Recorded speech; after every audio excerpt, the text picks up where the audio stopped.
हामीले फर्स्टहरु वुडहरु कलेक्ट गर्नुपर्ने हुन्छ अनि अब यो वुडहरु कलेक्ट गरिसकेपछि हामीले अब फायर स्टार्टरको थ्रुबाट चाहिँ जस्तै अब लाइटर हैन म्यास्टिकहरुको थ्रुबाट चाहिँ हामीले आगो बाल्न सकिन्छ अब हामी चाहिँ आगो बाल्ने तर्फ लाग्छौं अब हामी चाहिँ यसरी आगो बाल्छौं अब आगो बालिसकेपछि चाहिँ हामीलाई चाहिने मेटेरियल्स जस्तै अब हामी के बनाउने हो त्यो चाहिँ अब हामीले लिने हो अहिले चाहिँ हामी आगोको टेस्ट को लागि चाहिँ काम गर्दैछ साथीहरु यता हैन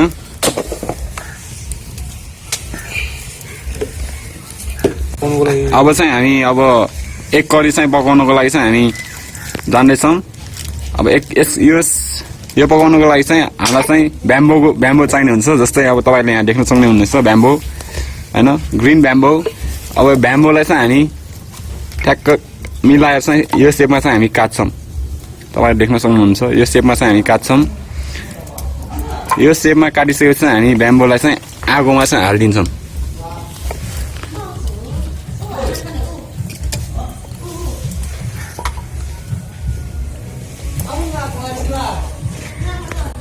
हामी यसै चाहिँ थोरै हिट गर्छौं ब्याम्बोलाई चाहिँ तलबाट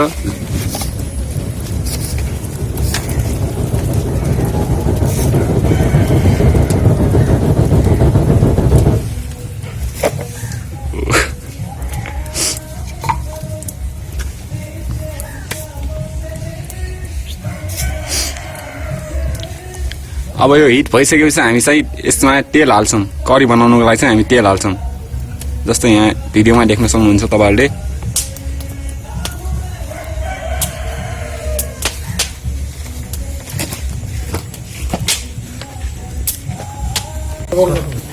तेल चाहिँ उम्लिसकेको छ अहिले हेर्नुस् भिडियोमा तपाईहरुले हैन तेल चाहिँ हिट भइसकेको छ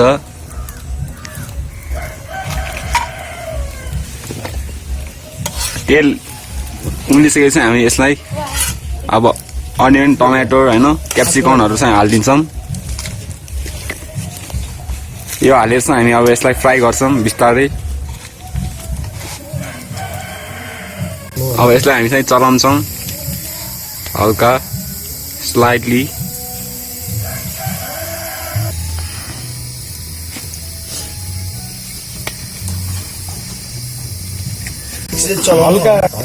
अब चाहिँ हल्का हाम्रो टेम्परेचर चाहिँ आगोको टेम्परेचर बढिसकेको छ हामी अन्डा राख्ने प्रयास छौं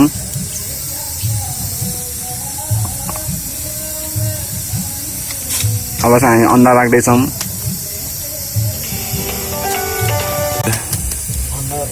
अन्डा चाहिँ राख्छौं हामी बिस्तारै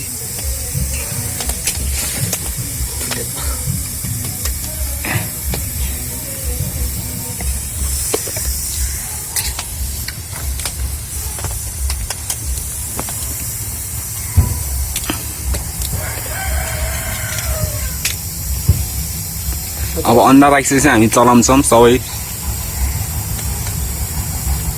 तपाईले राम्रो टेक्सचर राम्रो देख्नुहुन्छ र राम्रो टेक्सचर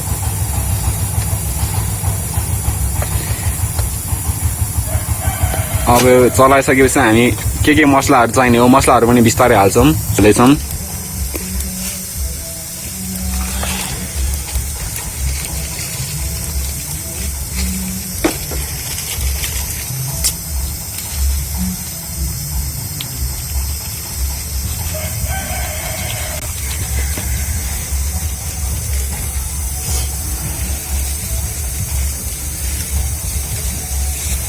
मसला हालिसकेपछि हामी फेरि एकचोटी चलाउँछौं यसलाई स्लाइटली बिस्तारै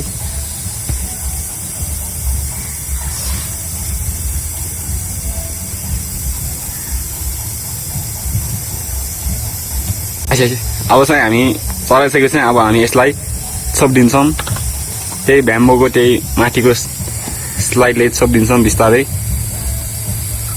ताकि धुलोहरु नछिरोस् हैन ओके अब हामी यसलाई चाहिँ अब केही समयको लागि चाहिँ यस्तो हिट दिन्छौं बिस्तारै हिट दिँदै त्यसलाई पकाउँछौं हामी हिट देखिराख्नु भएको छ बाँस यसरी बाँस भित्रको पानी तपाईले चाहिँ अब यता देखि पनि राख्नु भयो होला हैन हिट भइरहेछ हाम्रो ब्याम्बो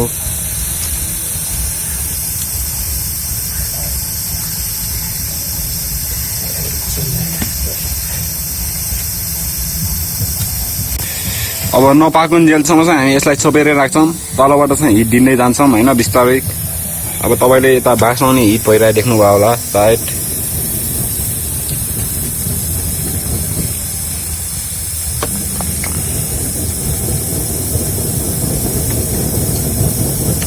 अब यसको भिरको खोलेर फेरि चाहिँ यसलाई एकचोटि चलाउँछौँ ताकि तलको चाहिँ नडरोस् भनेर तपाईँले देख्न सक्नुहुन्छ यो चाहिँ पाकिरहेछ बिस्तारै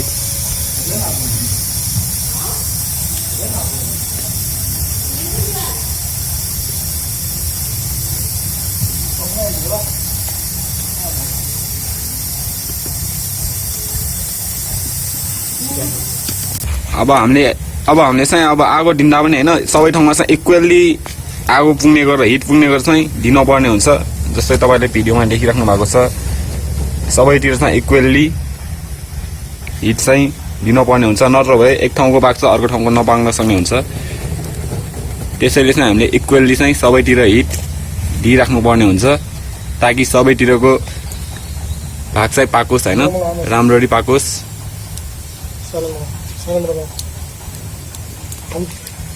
अब हामी चाहिँ यसलाई अन्तिम पटक छोप्दैछौँ ताकि अब राम्ररी पाकोस् होइन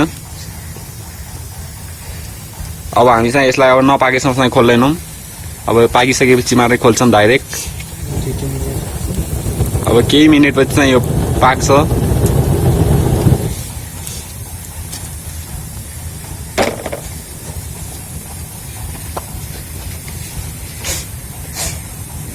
अन्डा करी चाहिँ पाकिसकेको छ सबैले हेर्न सक्नुहुन्छ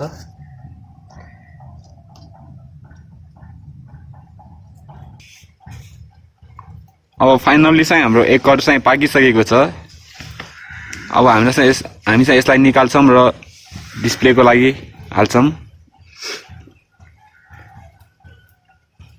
अब हामी यसलाई चाहिँ बिस्तारै निकाल्छौँ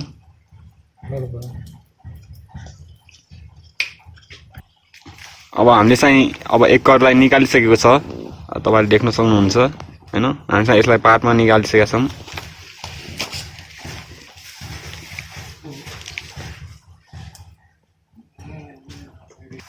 अब फाइनल्ली चाहिँ अब हामी आलुलाई पकाउँछौँ आलु पकाउनको लागि चाहिँ हामी यो अघि आगो बाल्छीको कोइलामा चाहिँ हामी हालिदिन्छौँ बिस्तारै अब हालिसकेपछि यसलाई हामी पूर्ण त्यही कोइलाले छोपिदिन्छौँ र यसको माथि हल्का स्लाइटली आगो बाल्छौँ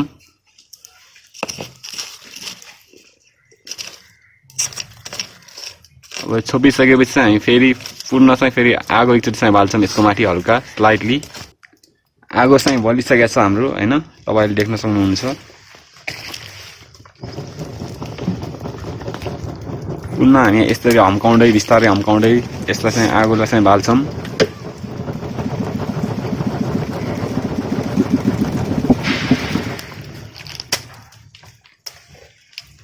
यसको लागि चाहिँ धेरै हिट दिनु हुँदैन स्लाइटली हल्का हिट दिएर चाहिँ पकाउँछौँ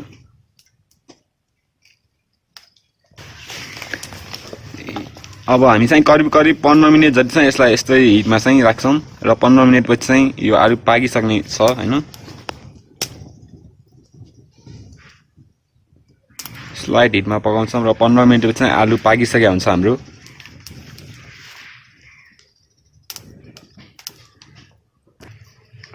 आफ्टर 15 मिनट्स चाहिँ हामी आलुलाई चाहिँ चेक गर्छौँ आलु चाहिँ लगभग पाकिसकेको छ हाम्रो आलुलाई चाहिँ हामी निकाल्छौँ बिस्तारै आलु चाहिँ लगभग पाकिसकेको छ सबै हाम्रो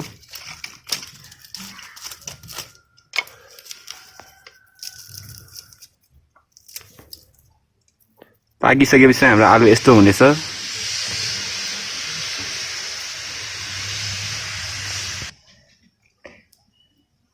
हाम्रो आलु चाहिँ पाकिसकेको छ अब हामी चाहिँ यसलाई निकालेर चाहिँ एउटा प्लेटमा हाल्छौँ यानी हाम्रो चाहिँ प्लेट चाहिँ आजको लागि चाहिँ पार्ट बनाएको छ हामीले खाना पकाउनेछौँ खाना पकाउनको लागि चाहिँ हामी फर्सी यानी पम्किन लिन्छौँ पम्किनलाई चाहिँ हामीले दुई भागमा यसरी काट्छौँ र जस्तै भिडियोमा देखाइराख्नु भएको छ त्यस दुई भाग काटेर चाहिँ ठ्याक्क त्यसको भित्रको सबै निकालेर अब हामी चाहिँ यसमा पानी हाल्छौँ। यसरी चाहिँ हामी पानी हाल्छौँ। अब पम्पकिनलाई काटेर जुन हुन्छ नि यो पानी चाहिँ यसरी हाल्छौँ। अब पानी हालिसकेपछि चाहिँ पानी बोइल भइसकेपछि हामी अब चामल हाल्छौँ। चामल हालिसकेपछि हामी चाहिँ एकचोटि चलाउँछौँ। अब यो चलाइसकेपछि चाहिँ हामी अर्को फर्सीकोले चाहिँ यसलाई छोपिदिन्छौँ। जस्तै हामी घरमा प्रेसर कुकरहरूको भिडको लाउँछौँ त्यस्तो नै। अब यसलाई चाहिँ अब यही प्रोसेस चाहिँ कन्टिन्यू एराउन्ड 20 मिनट जति चाहिँ उमालिराख्नुपर्छ यसलाई। अब 20 मिनटपछि चाहिँ यो 20 मिनट जति चाहिँ यो उमालिराखौँ। यसरी नै बिस्तारै आगो बालेर तलबाट हिट दिँदै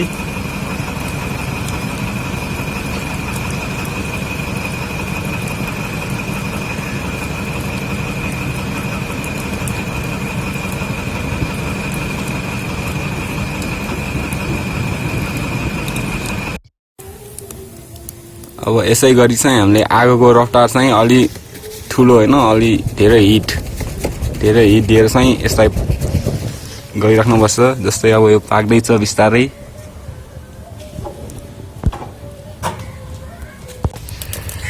हामीले चाहिँ अब त्यो फर्सीलाई चाहिँ पल्टाइदिएको छौँ किनकि अब त्यो फर्सी पनि दुवैतिरबाट पाक्नु पर्यो नि होइन। अनि अब खाना चाहिँ पाक्दैछ बिस्तारै। हामीले चाहिँ फर्सीलाई पल्टाइसकेका छौँ।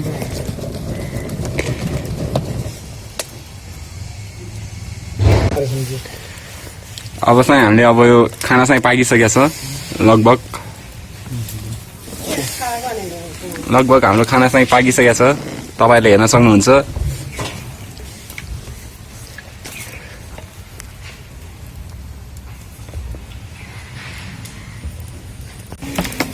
यस प्रकारले चाहिँ हामीले अब खानाहरू पकाउन सक्नुहुन्छ तपाईँहरूले। अब यसमा चाहिँ हाम्रो फर्सी पनि पाकिसकेको छ होइन। दुवैतिरबाट फर्सी पनि पाकिसकेको छ, खाना पनि पाकिसकेको छ।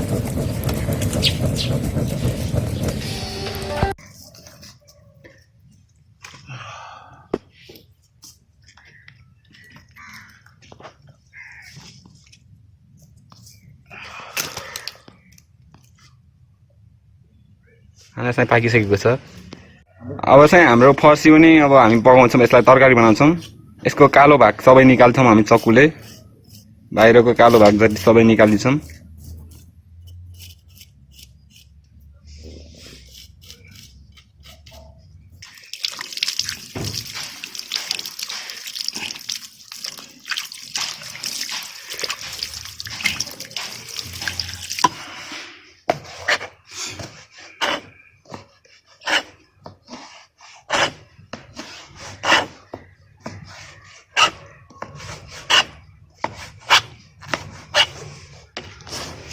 यसमा अब यो फर्सीलाई काटिसकेका छौँ र काटिसकेपछि हामी अघिकै त्यो एक कडी बनाएको ब्याम्बोलाई चाहिँ पूर्ण फेरि रियुज गरेर चाहिँ त्यसमै पकाइदिन्छौँ हामीले। अब आगो बालेर हामी फेरि त्यसमै चाहिँ पकाउँछौँ। अब आगो बालिसकेपछि हामी यसमा चाहिँ तेल हालिदिन्छौँ होइन। थोरै तेल हालिसकेपछि हामी चाहिँ अब हिट भइसकेपछि हामी अब हामीले काटेको चाहिँ फर्सी जुन काटेको फर्सी छ त्यो चाहिँ हालिदिन्छौँ।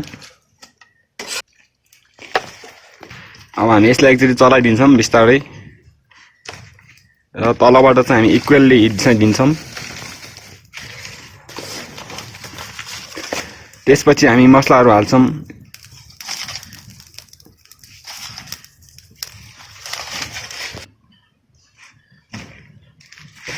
अब मसला हालेर हामी एकचोटि चलाइदिन्छौँ। फेरि बिस्तारै चाहिँ चलाउँछौँ यसलाई। यो चलाइसकेपछि अब हामी चाहिँ छोपिदिन्छौँ यसलाई।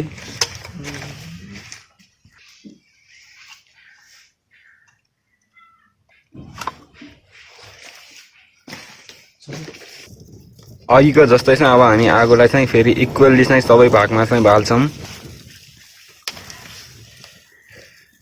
सबैतिर चाहिँ इक्वल्ली आगो बाल्छौँ हामी बिस्तारै बिस्तारै।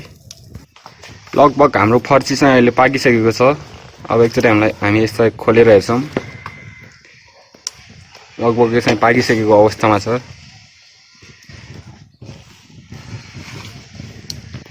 अब हामी यसलाई चाहिँ अब खानको लागि चाहिँ निकाल्छौँ।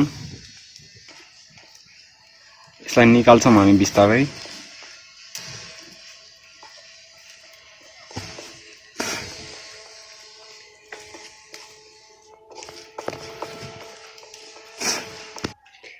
ओके अब फाइनल्ली चाहिँ हाम्रो खाना चाहिँ रेडी भइसकेको छ हामीले चाहिँ अब खाना आलु होइन एक कडी फर्सी गरेर चाहिँ हामीले 3-4 टाइप्सको चाहिँ हामीले खानाहरू चाहिँ पकाइसकेको छौँ र हामीले चाहिँ केही नभने नि यो चाहिँ हामीले चाहिँ दुईजनालाई चाहिँ यो खाना चाहिँ पकाएको छौँ अनि मलाई लाग्छ तपाईँहरूले पनि हामीसँगै चाहिँ यो प्र्याक्टिस गरिराख्नुभयो होला आफ्नो ठाउँमा बसेर अनि म चाहिँ अब यो बनाउनको लागि चाहिँ हेल्प गर्नुभएकोमा सबै साथीहरूलाई चाहिँ म धन्यवाद दिन चाहन्छु अनि यो बनाउनेमा चाहिँ हाम्रो सहयोगी साथीहरूको नाम चाहिँ निम्न प्रकार रहेको छ फर्स्टमा चाहिँ हाम्रो लुनिस सुवाल सेकेन्डमा चाहिँ नसिम डोला र थर्डमा चाहिँ निकेश दुवाल